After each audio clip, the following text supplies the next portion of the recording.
All right. As we welcome participants in the room, I would just like to highlight there is a Q&A function within Zoom. Please use that. You'll have the possibility to ask questions there, and we'll then pick up on these at the very end of today's session. You haven't missed anything just yet, except for an announcement and some rumors to definitely take note. But apart from the focus on our today's legal AI talk, we haven't just started. We're going to do so in a minute. In the meantime, grab a glass of water, maybe a sandwich or a salad for your lunch, and then we'll kick this off in a minute. I'm very much looking forward to today's legal AI talk. So yeah, there is definitely a lot going on. I was at a fair or at an event in Berlin last week. That was really cool as well. On the one hand, it was a meet and greet of the legal tech scene in the DACH region, but at the same time was really cool to see how the market, the industry is actually growing up. The things we talk about is it's a lot more sophisticated. It's not just about we could do this potentially or that. It's really how can we actually make sure to get things going and working. And so it was a very interesting exchange last week for the ones that weren't in Berlin. So looking at the time, let's get this started. Welcome to the two of you, Kai and Gordian.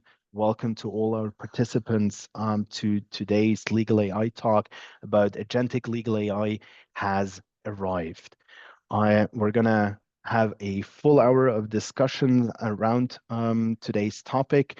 But before we actually go into an intro and the conversation, I would like to give my two panelists the opportunity to introduce themselves. And with that, I'd like to hand over to you, Kai. I'm really happy to have you here today. Yeah, thanks for having me. The pleasure is on my end.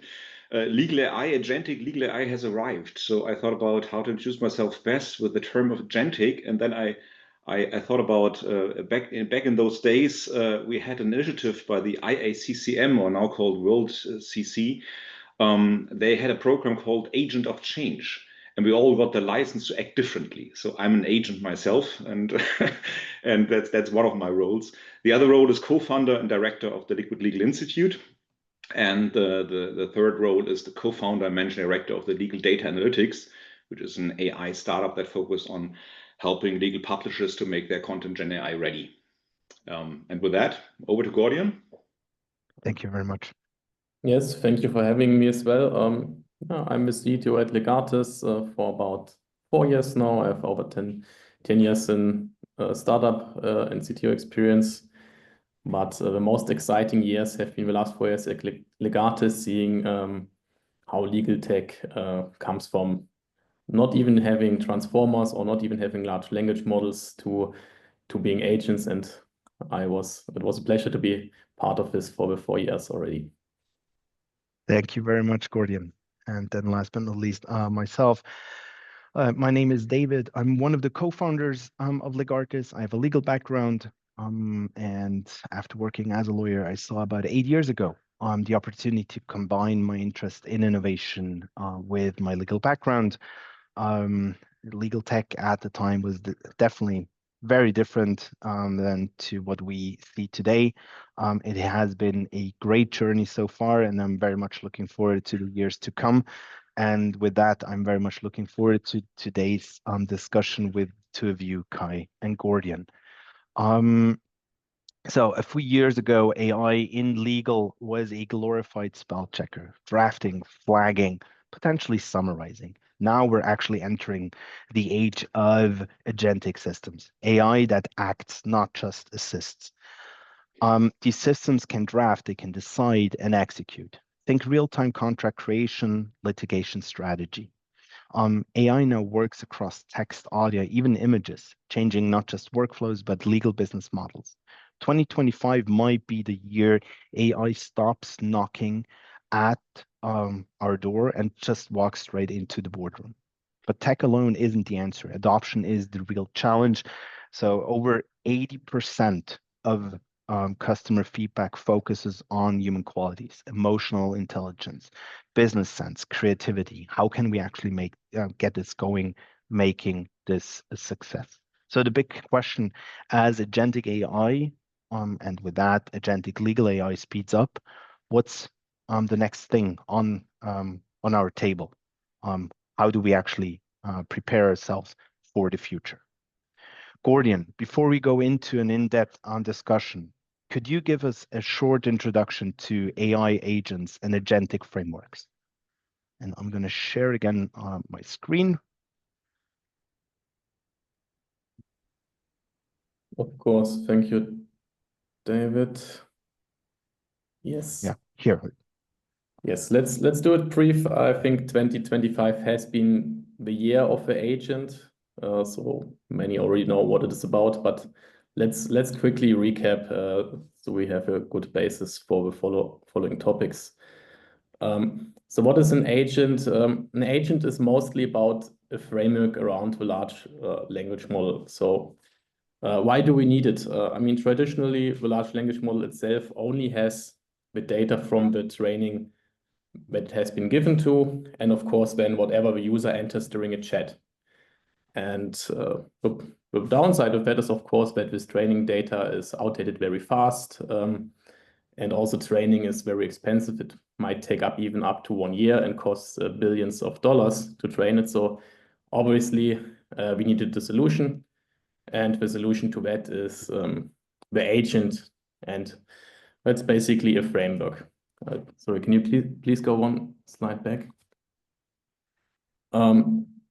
So the difference, or what this framework gives the large language model, is basically a few things. It's, for one, that the large language model gets a certain role or task. For example, it could be a travel agent that its purpose is to help you find a good trip. Why do we do it? Simply because we noticed giving the model a specific purpose gives much better performance instead of having it do everything. Then the second point is give it access to tools. And this is, I would say, the biggest out of all these things that changed. Having tools the agent now can add to its own context by its own. For example, an agent can get access to an API, which means it, for example, is able to fetch emails on its own. It might be able to have access to a contract repository and so on. And having that, of course, it can get live context without having to be retrained. So this is the biggest impact, I would say. The third part, also very important, of course, maybe some of you will still remember that the starter model, if you entered a new chat, it would keep forgetting the past context, and now the model also selectively is able to store very important information about you, add it to long-term memory, and maybe get back to it at a later point. And the final thing for the agent is the feedback loop. Probably also one of the most tricky and still challenging things is how do we make an agent better without actually retraining it. And that is actually possible. I think many of us are still not aware that, or think that the only way to make a model more efficient is to train it, but it can also be done without that. And for that, we have this feedback loop, which can train the agent itself.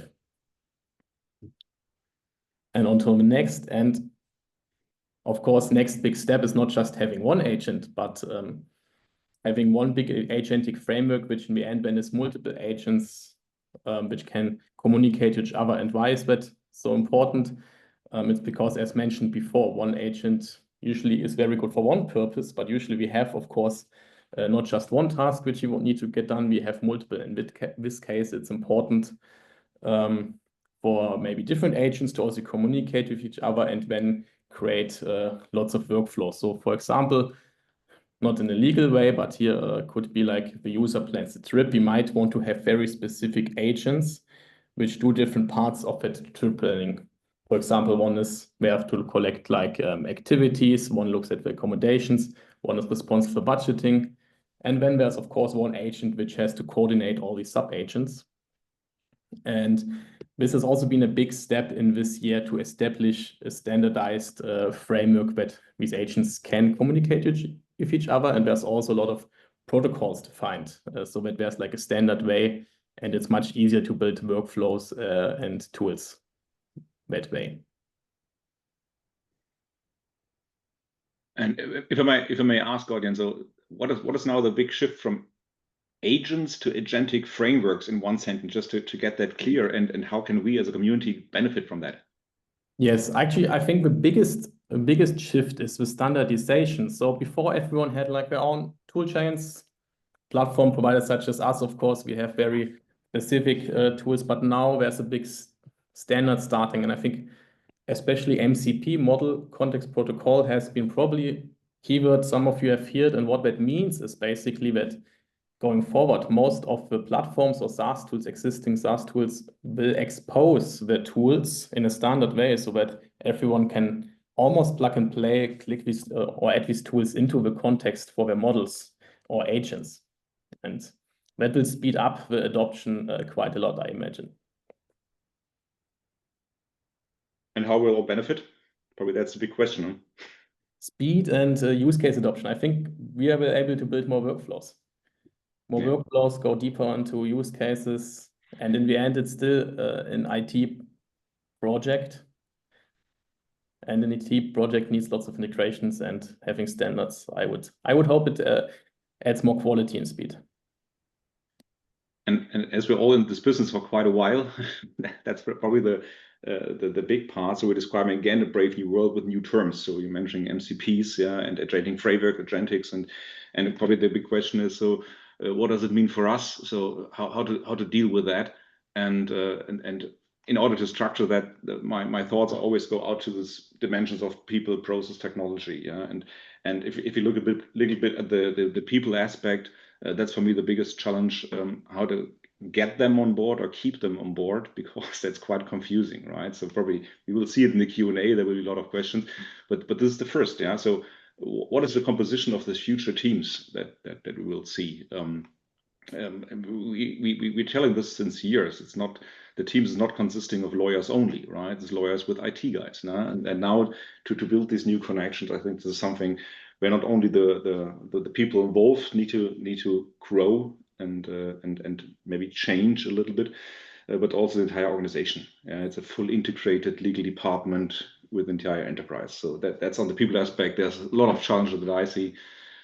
Processes as my next big P, after people, you need to know your business, right? If you don't know how the process, how things work, and how they're fully integrated in the end-to-end business, how to do, I don't know, contract lifecycle management without knowing exactly the touch points, and how to create an agent world of the future without knowing exactly what the defined tasks are, right? Else you're building, I know, crazy stuff. And the third, and probably not the least, is tech. Yeah, it's the basic abilities. So how much tech knowledge do we need? Is really, do lawyers need to become techies? I doubt it, but you need to talk on eye level, right? If you don't have the same language, if you're using terms that the other side doesn't understand, you cannot work together. And I think this is super important and always a challenge. That's part of this lifelong learning.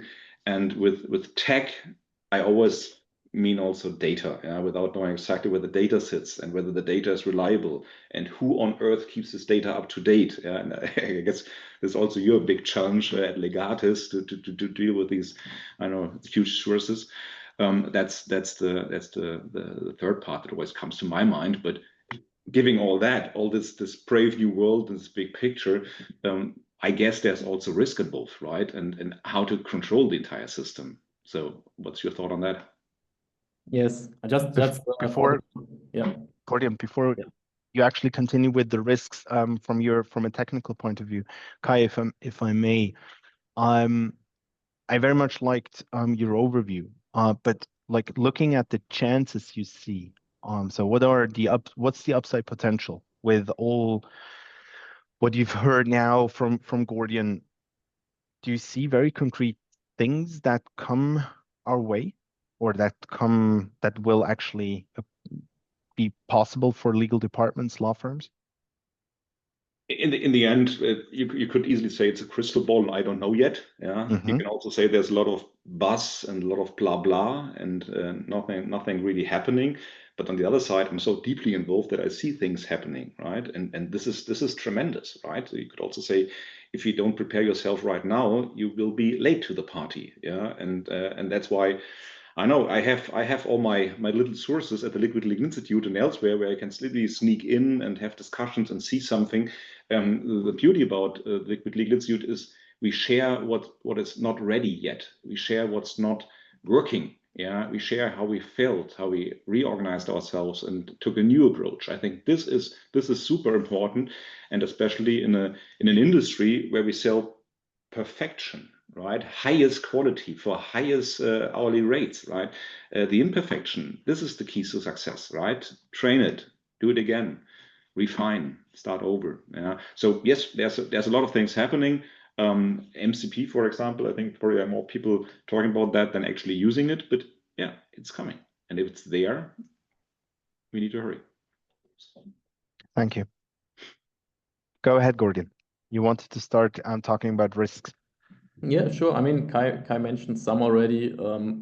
I also thought it was kind of funny to hear from the other side. Do lawyers need to talk to tech people? At Legartis, I had the thought from the other way around, right? I'm starting with the dev team, and we said we actually need lawyers talk to our devs so that we actually can build a product that makes sense in the end. So this is definitely a risk that goes both ways. But also not just having this risk, I think also many people are not aware about the technical risk more from a security and data breach. Especially now there's this upside of having this MCP and all these tools available. The downside of that is that still a large language model cannot be 100% controlled. There's no way to do that. There's actually probably some companies saying that they can, but it's probably more marketing. But there's no 100% way of doing it. So what does it mean in practice, for example? Let's say you have a simple agent that is able to read your email inbox, but also reply automatically. So it can read all your emails and it can send emails to anyone. And this seems like a very nice use case, of course, right? You might get like maybe a customer request, or maybe something is wrong and your agent might also have access to your knowledge base and answer it immediately. But what can happen is the person who writes the email can try to trick the model into sending out all your other emails. So basically, whatever the model has access to, the one who sends emails, since it's getting read by the same agent, can also be exposed. So there's, and that's of course the danger.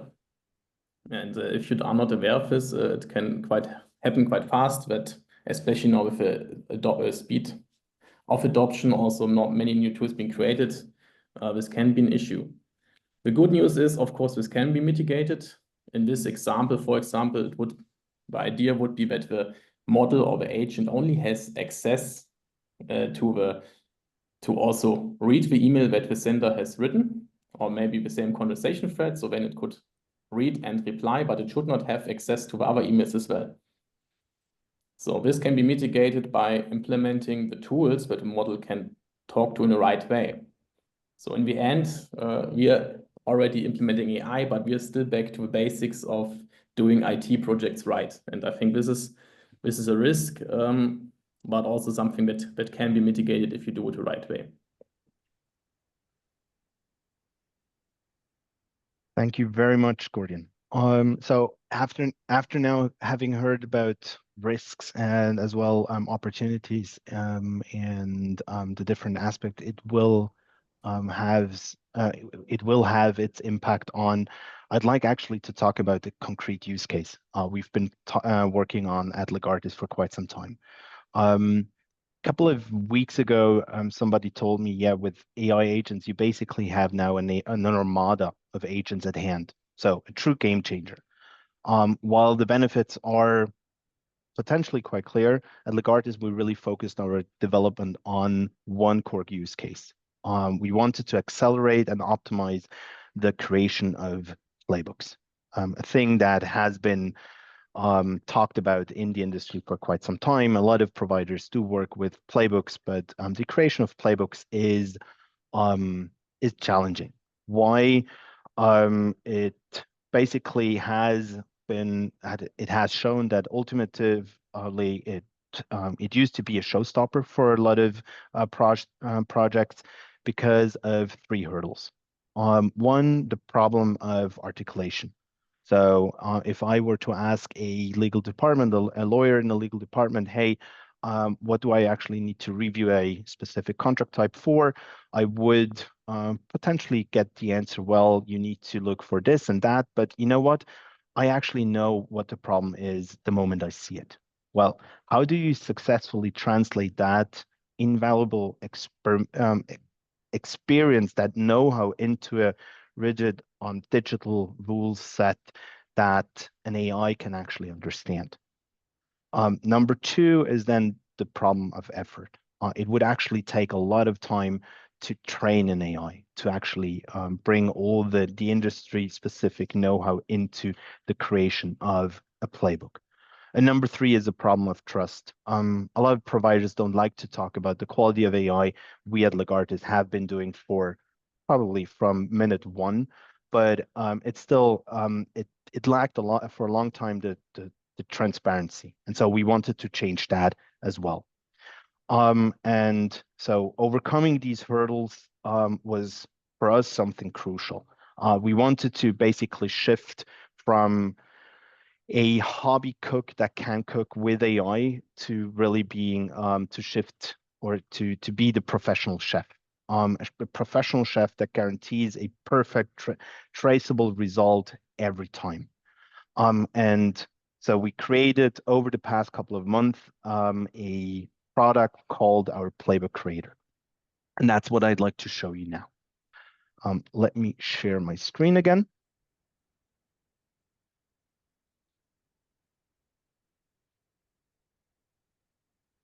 All right.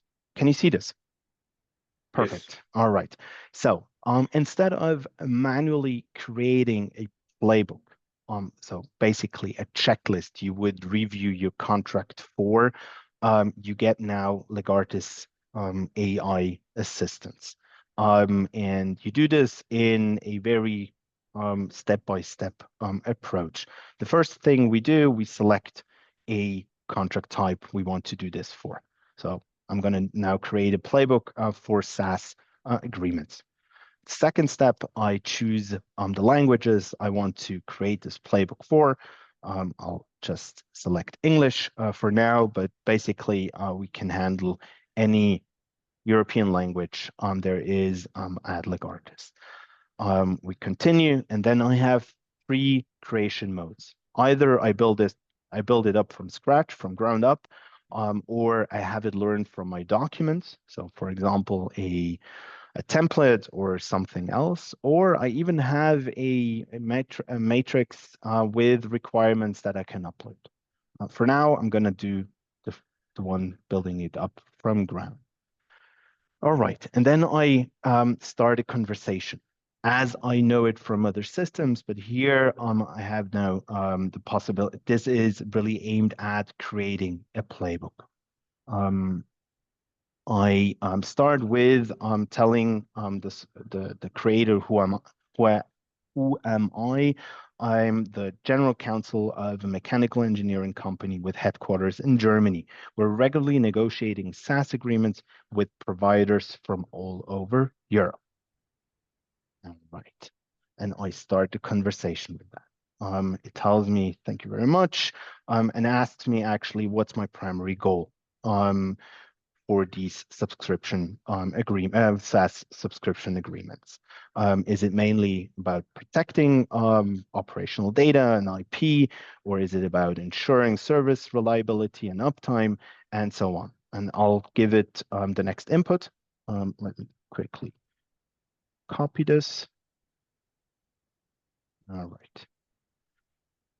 So first and foremost, I want to ensure that our data and IP are protected, that we're only exposed to limited liability risk, and the business continuity is guaranteed.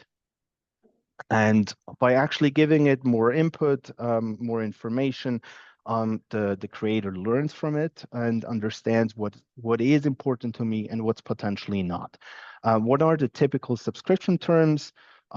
Shorter initial terms, flexibility to terminate, and so on.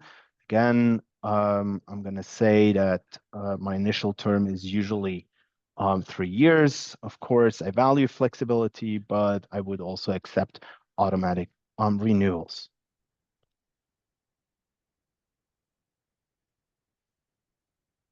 And it learns from that. And the last thing is then liability cap. So let me answer that in a more generic way.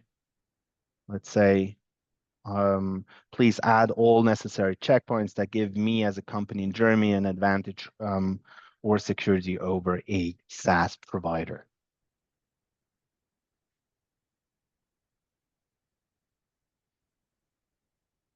Oh.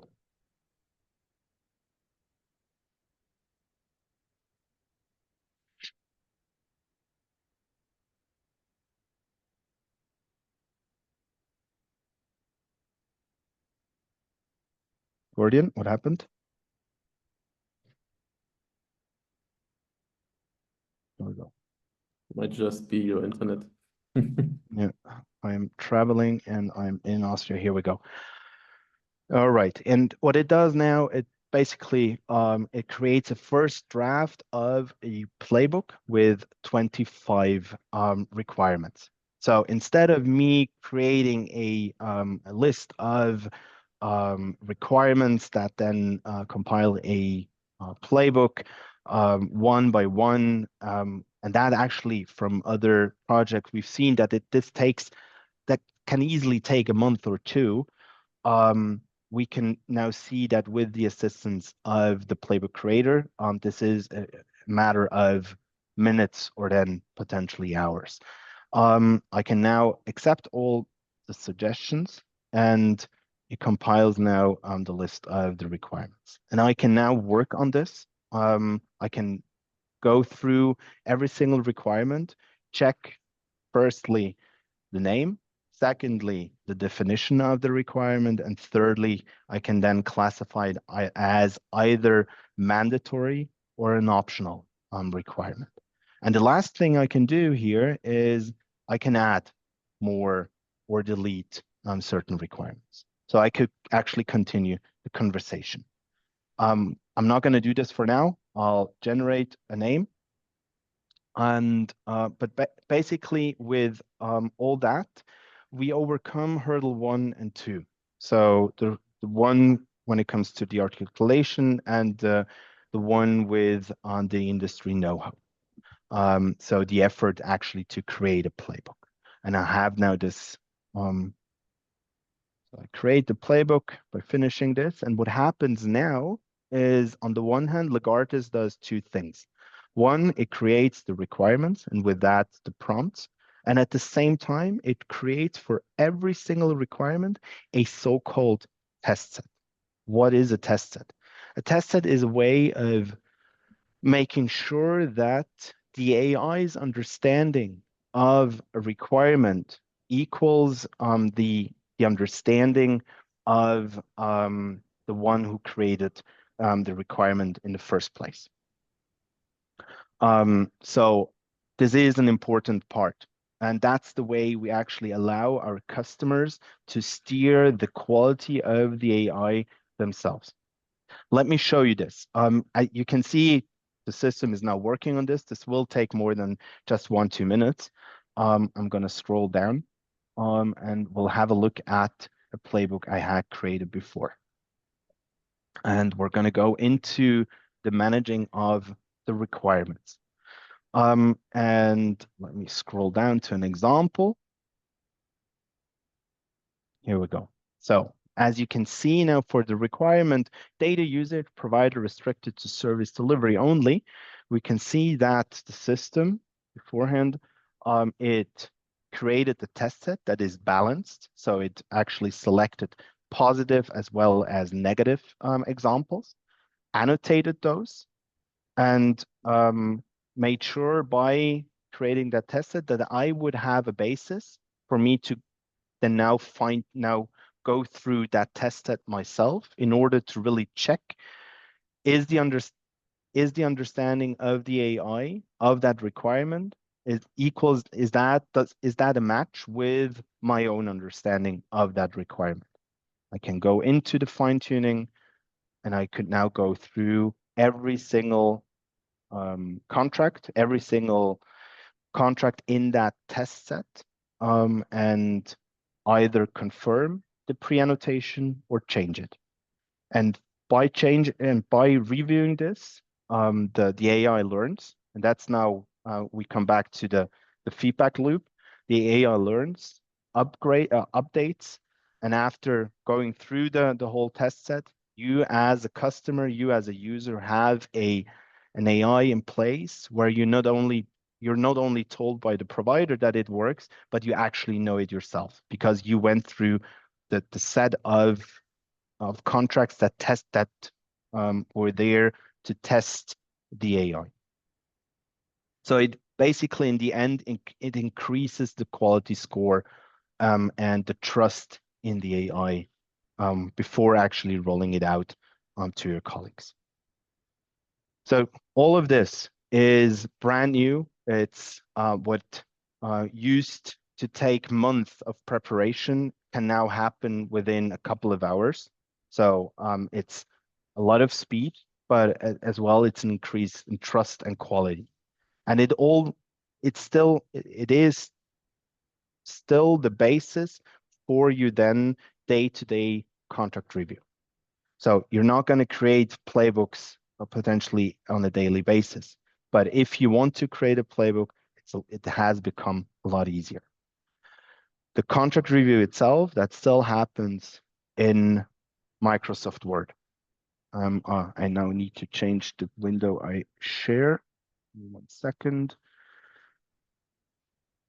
Here we go. Can you see this? Yes. Awesome. So I select the contract type. I select the playbook, and I have it analyzed within a couple of seconds. What happens now is the system checks the language. Do I actually understand this? It checks for the relevant context. It checks for relevant information, compares all that text analysis result with the requirements in my playbook. And after a couple of seconds, usually this takes something around 15 to 20 seconds, it will then give me a result showing what I need to amend, what I need to correct, or what has been auto-approved already.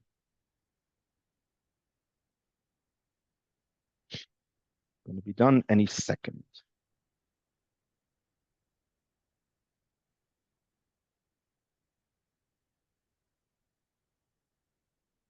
Here we go. So we see 10 clauses need correction. The rest was auto-approved. I can now start my review. I see my open tasks. I see already 20 things have been auto-completed because they meet my requirements and not just generic requirements that are actually not of help. They're very specific. But looking at something that is open, let's start with renewal price increases, maximum 5% annually with a notice period of 90 days. I can click here. I'm being guided automatically to the respective sentence. I get an explanation here why the AI believes it's not fulfilled. And I receive here as well a suggestion how to actually amend the text. The only thing I need to do now is apply corrections. And we see the text is being amended, and after the reanalysis is done, this will switch from red to green, and this will switch from not fulfilled to fulfilled. Again, because of my not very fast internet connection, I'm here in the mountains of Austria at the moment. This seems to take a little bit longer than I'm used to. Anyways, with this now finalizing its analysis, Kai, what do you think? Would you like to start using the Playbook Creator?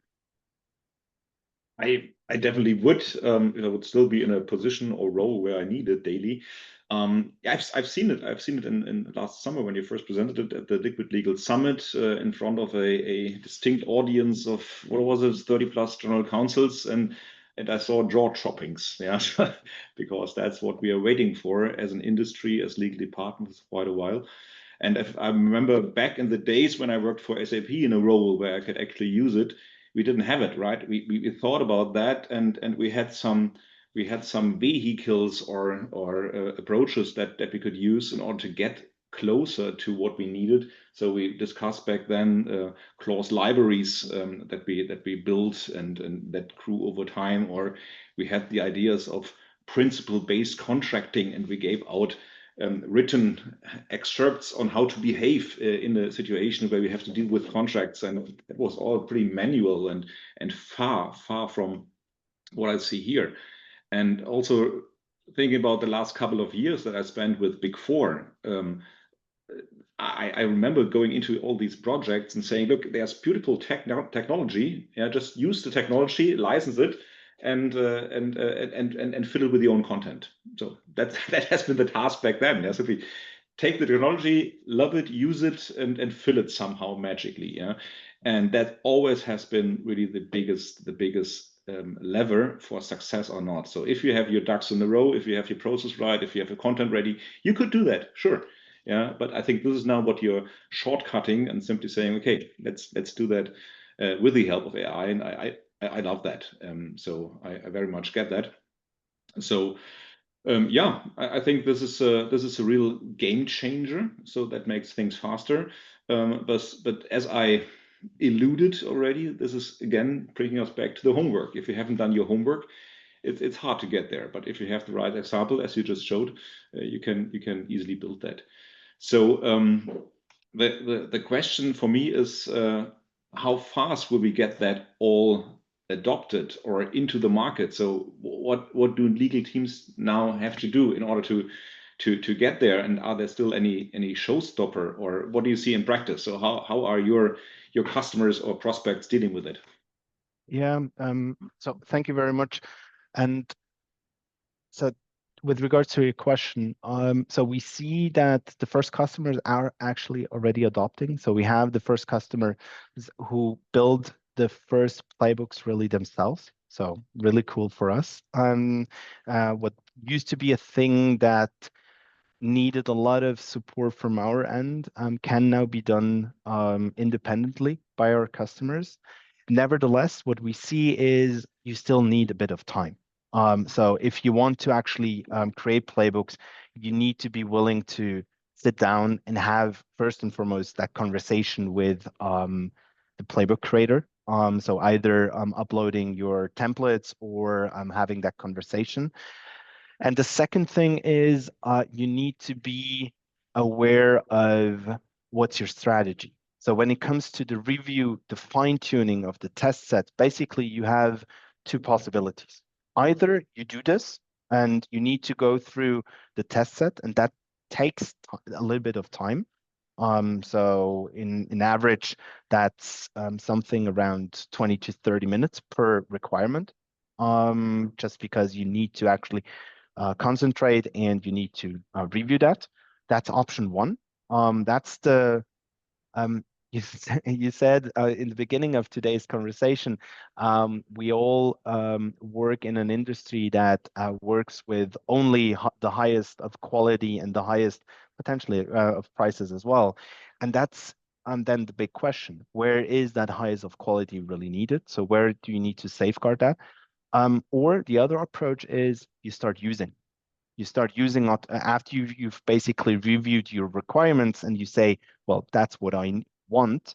You start using and you basically only then review the test sets for requirements where you see, well, the AI has a different understanding of what I intended it to do. So it's basically these three things. You need to sit down, be willing to do that. Number two, you need to be willing to come up with a strategy, and potentially number three, you need to invest time into the review. And there is the fourth one. Yes, you need to add contracts. So in order to actually create a test set, you need to provide contracts that show that give an answer to your requirements. Otherwise, that's going to be difficult. But other than that, the creation of playbooks has become really, really fast and a lot easier than it used to be.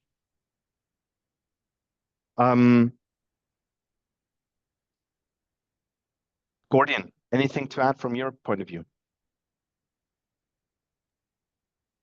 Not regarding the creator. I think you covered that pretty much. Okay. So Kai, when you now think about ahead 2026 and beyond, what are the business models you see now with all those new possibilities that come our way? What's the change that is awaiting us? Pretty big question. Yes, I know.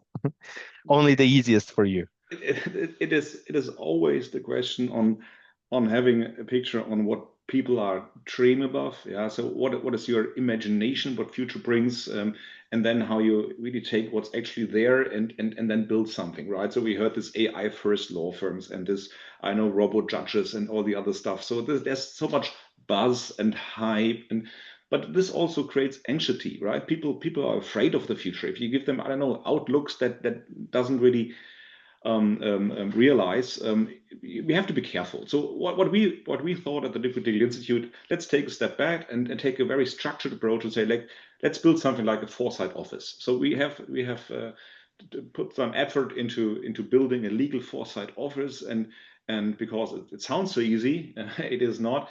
We went back to the experts and say, what is it? How can we actually look into the future, and which methods are there and how we can apply them? And that's what we're doing now. Since a couple of months, we're working heavily on this legal foresight topic, and this is rather beyond than 26, right? This is far beyond. So we're looking really into the future, what's coming, and we're doing trend scouting. Yeah, so we look into all these, I know, moving parts that are currently emerging, and we just learned new stuff today, right? There's so much coming.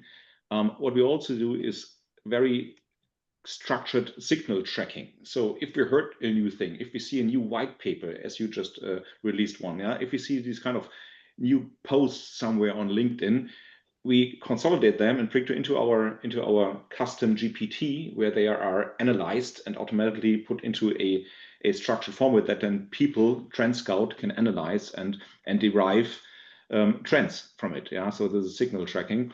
And based on all these trends that we see, the signal tracking that we do, we start doing scenario planning. So really sit down with experts and imagine what could that be? What is a possible future, but also what is a desirable future?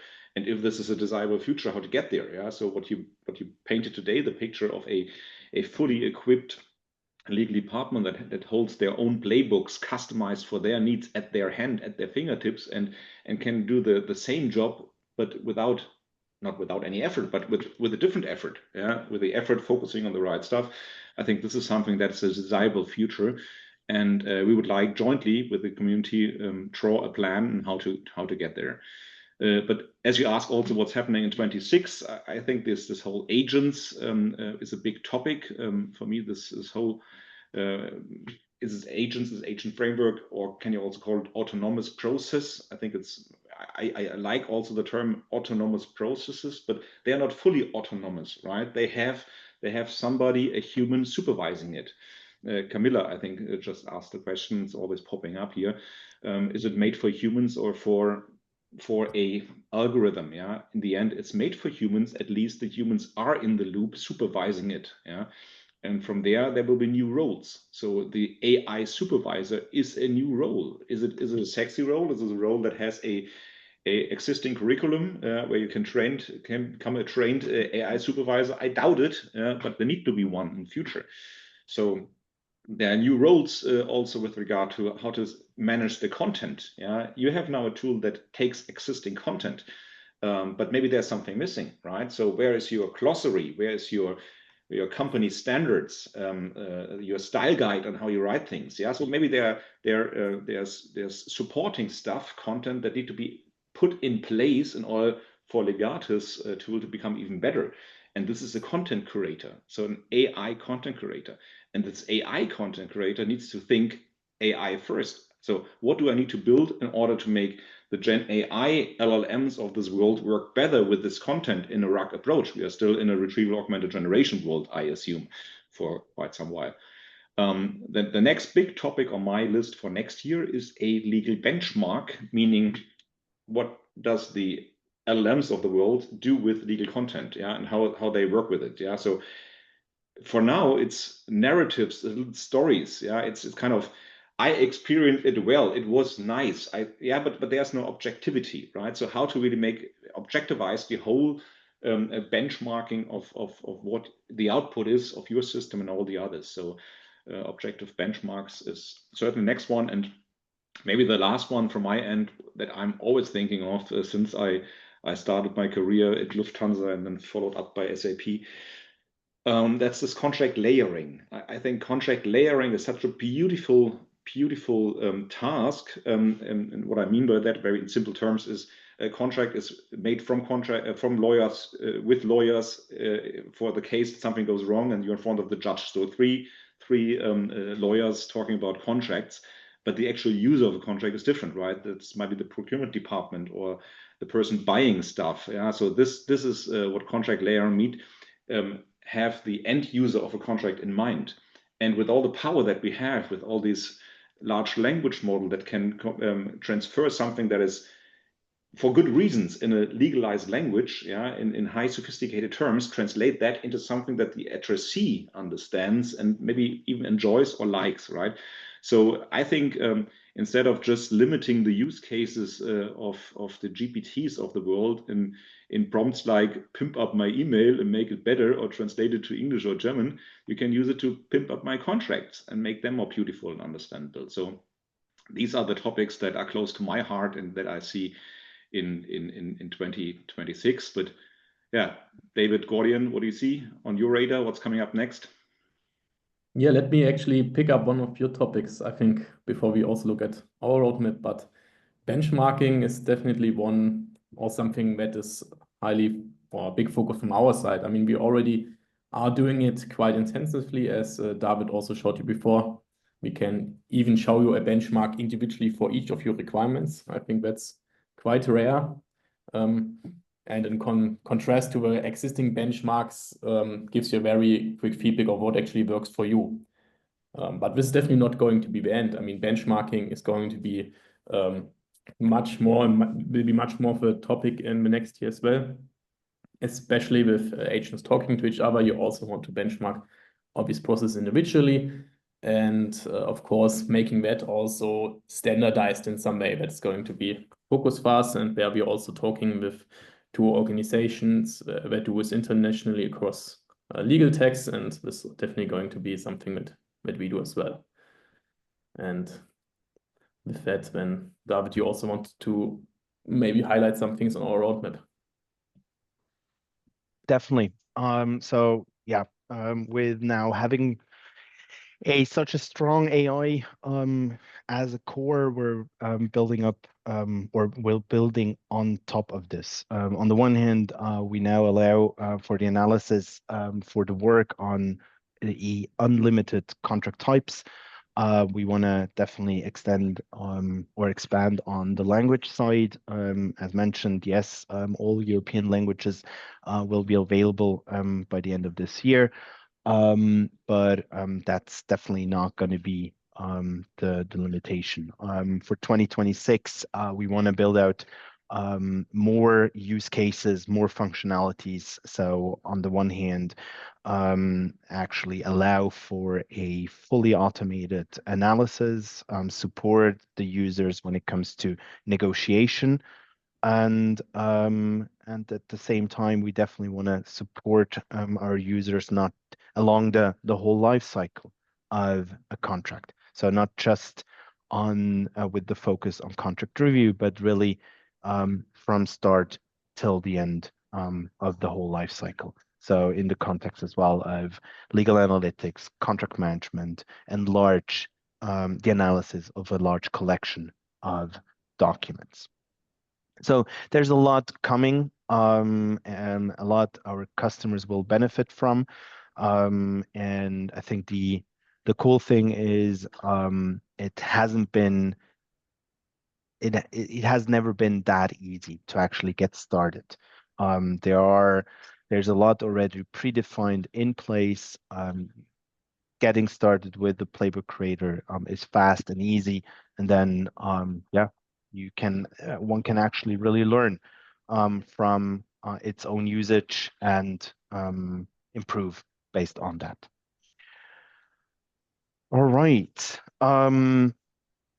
Before we move on to the Q&A, I would like to share again my screen and hand over to you, Kai, to give you the opportunity to say a couple of words about the Liquid Legal Institute. Yeah, maybe very briefly, because I had all the message already distributed over the course of the day. But if you just flip through the slides, I don't know who's in control of that. Don't see my screen? Yeah, I see your screen, but it's oh, yeah. Okay. I only have that slide. Okay, then people just be aware that I'm promoting the Liquid Legal Institute, a non-for-profit think tank that works in English, is very strong in Germany, Austria, and Switzerland, with maybe up to, I don't know, 70% of German-speaking people. But our ambition is really to become a global platform, and we have also a strong presence in the US. So we just merged a existing think tank from the US called DLEX, managed by Mark Cohn and Bill Deckelman, into our Liquid Legal family. And this is growing since then. So we have more than 1,500 members already, and actually growing further. I mentioned this big event that we have now together with these partners in the next year. But my personal focus, because there are many things that we do with 4 board members by now. So we do hacking, we do all the other stuff. But the one thing that's close to my heart is really this legal foresight office, because there hasn't been one yet. Yeah, so really looking at the future and also making our mind, what is our contribution? So sustaining the rule of law has been the subtitle of our Liquid Legal book that has just been published. But what is our role? Not just as lawyers. So we do not understand ourselves as a lawyer network. We are people in the business of law. Right, so there's no good term for that, but we are also lawyers, non-lawyers. Maybe the mix is 60 to 40. In terms of lawyer or not lawyer, and we would like to really think hard about what is our contribution to society. Yeah, how to keep this democracy stable. Yeah, how to really sustain the rule of law and making processes more efficient. Right, it cannot be that you wait, I don't know, a couple of years for a court ruling. That cannot be, right. And you cannot wait for a contract for a couple of months or even days. Right, so everything is measured in speed plus quality, right? And if this comes together, like we have seen just here in the last hour, that's the beauty. And this is exactly what we're fighting for at the Liquid Legal Institute, with strong partners like Legartis and many others. Thanks, David. So yeah, as you can imagine, we at Legartis have been already for quite a long time, and still are a big fan of the Liquid Legal Institute and all the initiatives you offer. So if you are interested in the topics Kai has been talking about, reach out, sign up. You're definitely in the right place. All right, moving on to the Q&A. We have received a couple of questions via the Q&A functionality. If you have more questions, just post them there, and we'll aim to go through the questions now and answer one by one. I'm actually going to start with the very first, coming from Michael. The playbook exercise seems to be a convenient format, but what is the difference to good prompting and working step by step with, let's say, Copilot? I think, Gordian, that's the perfect question for you. Yes, it's a good question. Also, one part of it is partially answered. I would say it's very convenient. I would not underestimate the convenience part. But of course, there are other things like we definitely put a lot of work into making it also work for very legal specific tasks. Copilot is still very, I would say, very broad tool. We make it special for that. And also, it's very much integrated into the further workflows that we provide, such as the prompt library that David showed, where we actually can then see the scores of each requirement that was created by the playbook creator. So the whole flow from creation, testing, and also then later analyzing the contract, that is all basically in one flow for us, and that's all neatly integrated with all your tools and contexts that we have from your organization. Thank you very much, Gordian. The next question comes from Martin. Is the tool getting its information from a Legartis bubble or from the internet? If the former, what did it take to build that data source? Gordian, that goes again. Yes, also a good question. So yes, it's a mix of actually Legartis bubble. So we, of course, tune it for this use case, but also the other important part is actually your data. So during the curation, you are able to provide your own contracts, which you previously reviewed, and the playbook creator can take that also as additional information to get better results, which are relevant specifically for you. Thank you very much. The next question, actually, Kai, you already started answering that, comes from Camilla, who is the intended audience of the playbook, an AI system or a human. But I leave it to the two of you who wants to go first and then add. Yeah, Kai, do you want to give it a start? I think these are all tools and approaches that augment the human, right? So it's human with machines in the back old days, and now it's human with AI. So I wouldn't focus too much on the AI part. I think the human part is still super important, because you give the convenience to the people using the AI, right? So if people are not comfortable, they become comfortable after a while, after I've seen that it's all working, yeah. But in order to get it set up and running, it is the trust score that you have, that you enjoy as the in-house lawyer, that sets that up and runs it, right? And this is not only setting it up and running it, it is maintaining it, right? So it's overseeing it, having KPIs, measuring it, is it successful or not, is it used, where are the weaknesses, what do I need to add to my process in order to make it perfect? But I think that's your job, right? That's your job description, Gordian.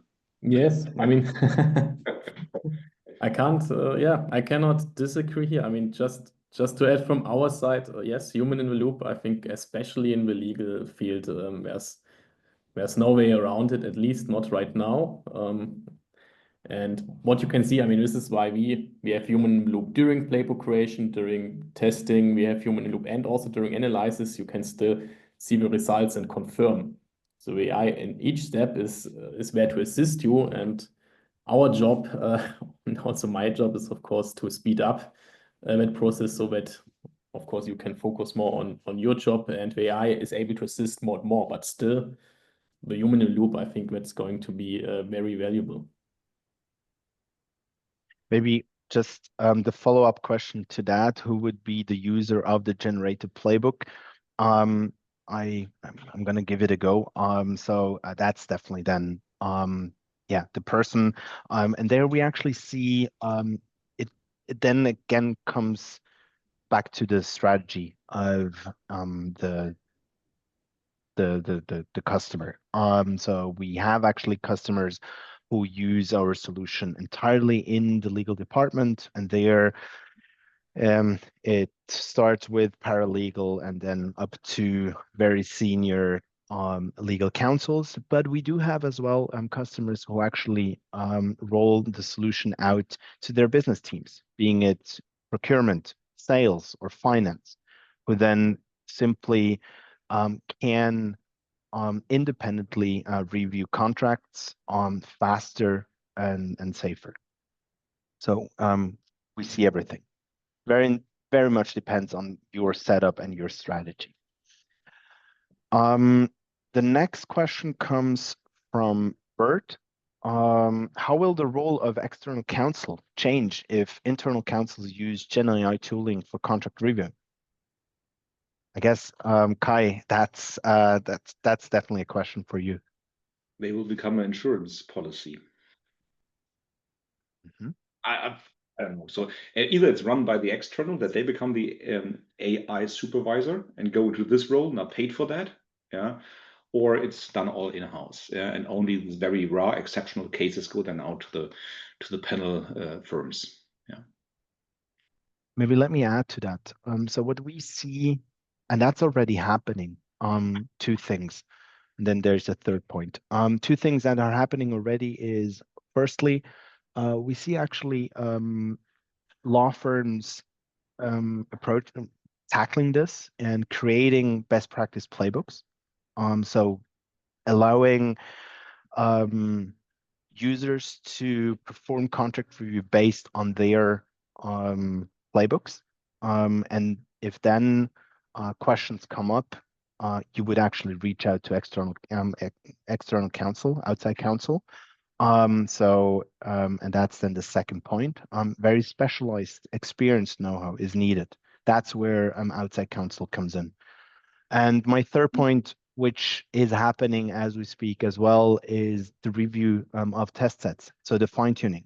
Yes, we do actually see customers outsourcing this to law firms as well, because they believe the combination of creating their own requirements in combination of having a law firm fine-tuning the AI gives the best results.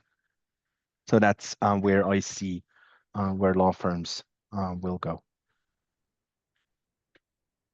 All right, looking at the time, there's a number of questions left. We'll make sure to answer those individually in writing, but I'd like to finish more or less on time. And with that, I'd like to thank Kai and Gordian. Thank you very much for the time, your know-how that you shared, and the very interesting conversation. I'd like to thank our audience for all the interesting questions, for your attention. And I'm very much looking forward to you reaching out to us and continuing the conversation. I wish you all a wonderful afternoon and talk to you soon. Bye, guys. Thank you. Bye-bye. Bye-bye.